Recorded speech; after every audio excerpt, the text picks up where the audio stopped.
E se essa terça-feira começasse com R$1 milhão na tua conta?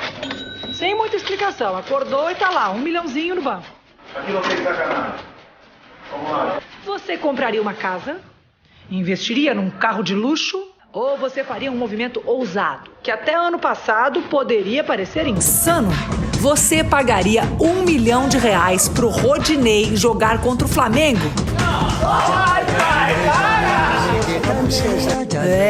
É esse o preço por um jogo, que é o jogo, né? Paga ou não paga? Enquanto você pensa, nós temos outra missão. Agora você é síndico. Desculpa, gente, não dá pra ter tudo. Hoje tem reunião de condomínio no Grêmio. Terça-feira a gente tem um treino e à tarde vamos reunir com o grupo. Se você fosse o síndico desse grupo, o que faria pra melhorar antes da final da Copa do Brasil? O torcedor pode ficar tranquilo. De milionário a síndico. Fica bem à vontade aí pra tomar suas decisões. Só não vai trocar de canal, tá bom? Tá bom, combinado? Muito boa tarde, gente. Boa tarde aos milionários, aos síndicos, todo mundo com a gente no Globo Esporte dessa terça-feira para falar muito em reportagens que mostram o mistério com esse alto valor financeiro aí do Rodinei e a reunião que começa daqui a pouco no Grêmio. A gente também vai ter os nossos repórteres ao vivo para falar sobre isso. O Fernando Becker está no Beira-Rio e a Paula Menezes está lá no CT Luiz Carvalho, o local onde os treinos do Grêmio acontecem. Já a gente mostra o que está acontecendo nesses dois lugares com cada um deles. Antes, gente, vamos a um dos grandes dilemas dos colorados nessa semana tão importante. O líder e o homem de R$1 milhão. Ele virou o assunto do momento. Pelo ano que terminou no passado e agora da maneira que começou esse, com certeza pode vir coisa muito boa para ele na frente, porque não uma seleção. Seleção brasileira?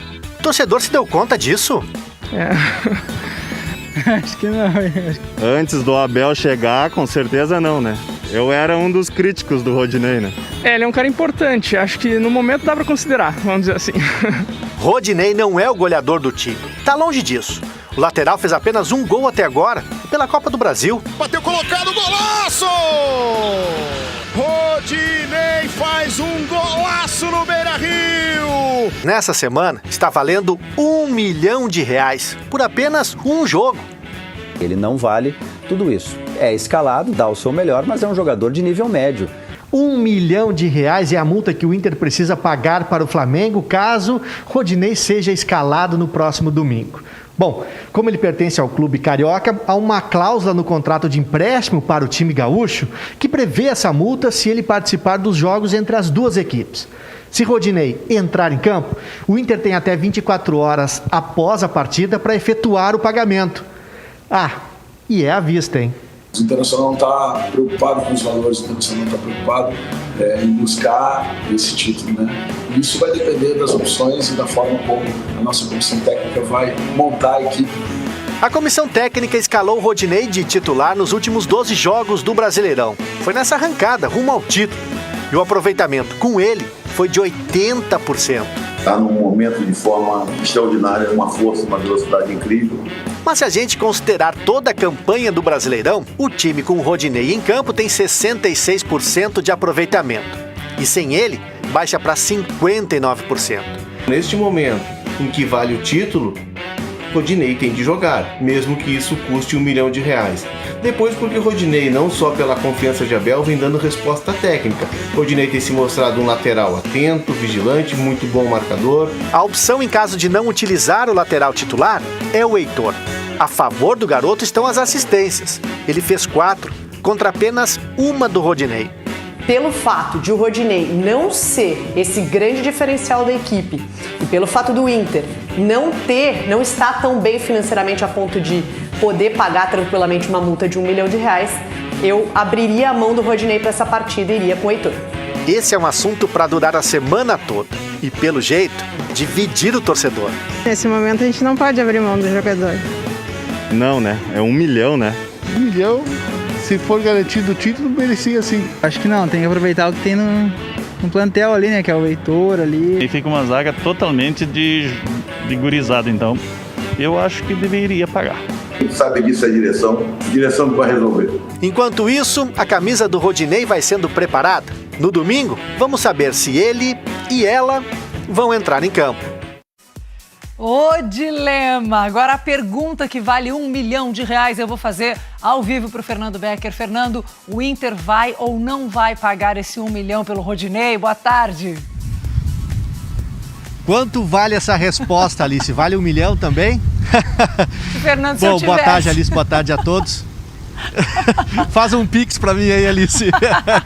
Bom, olha só, não tem essa resposta e ela só vai ser conhecida no domingo às 3 da tarde, quando o Inter divulga a escalação para a partida contra o Flamengo. Bom, vale lembrar que no primeiro turno, quando o Flamengo veio jogar aqui no estádio Beira-Rio, o Rodinei não jogou, portanto o Inter não pagou R$1 milhão naquela oportunidade. Mas agora a história é diferente, né? Vale título e que jogão. Bom, o Inter está com a defesa bem desfalcada para essa partida. O Cuesta recebeu o terceiro cartão amarelo contra o Vasco, que está fora, e vale lembrar que o Rodrigo Moledo não vem jogando algumas partidas. Então, para não ficar com a defesa descaracterizada, justamente contra o Flamengo, né, que tem lá na frente nada mais, nada menos que Gabigol, Bruno Henrique e Everton Ribeiro, o Inter vai pensar bem se paga ou não esse R$1 milhão, Alice? Pois é, aí se pagar R$1 milhão, joga o Rodinei, tá semi-resolvido, mas outra pergunta que não vale R$1 milhão, mas que é muito importante, é quem deve ser o substituto do Cuesta, Fernando? Bom, essa resposta só o Abel tem, Alice. Ele tem 3 opções bem prováveis para o lugar do Victor Cuesta. Vamos a elas. O Zé Gabriel, que era titular com o Eduardo Cudê, o garoto de 20 anos Pedro Henrique e o Matheus Jussa, que pode jogar improvisado ali, mas ele não atua há 4 meses. Esses dois, aliás, nunca jogaram com Abel Braga. Bom, Alice, o certo é que o escolhido vai formar dupla com Lucas Ribeiro e será uma zaga inédita lá no Maracanã. E esse é um assunto que vai durar ainda a semana toda. E outro assunto que está também bastante falado é sobre o VAR do último jogo, aquele problema das linhas, né? E a empresa responsável pelo equipamento se manifestou. A linha do VAR, aquela que é colocada virtualmente para ver o impedimento na hora do gol do Internacional, ela estava descalibrada, então valeu a decisão de campo para validar o gol do Internacional. Como fala que numa reta final do campeonato as linhas não estão calibradas? É inadmissível. Depois da falha do VAR, que impediu a checagem do gol do Rodrigo Dourado domingo à tarde em São Januário, a empresa responsável pelo equipamento se manifestou ontem à noite. Ela confirmou que houve um problema técnico que afetou a execução das linhas de impedimento, causado pelo baixo ângulo das câmeras em conjunto com a sombra no campo. Segundo a empresa, tudo funcionava normalmente no início do jogo e assim que foi detectado o problema, os procedimentos de reativação foram cumpridos e tudo foi solucionado em poucos minutos. A empresa lamentou que um lance de checagem obrigatória tenha ocorrido justamente durante a falha da tecnologia e pediu desculpas à CBF e aos torcedores.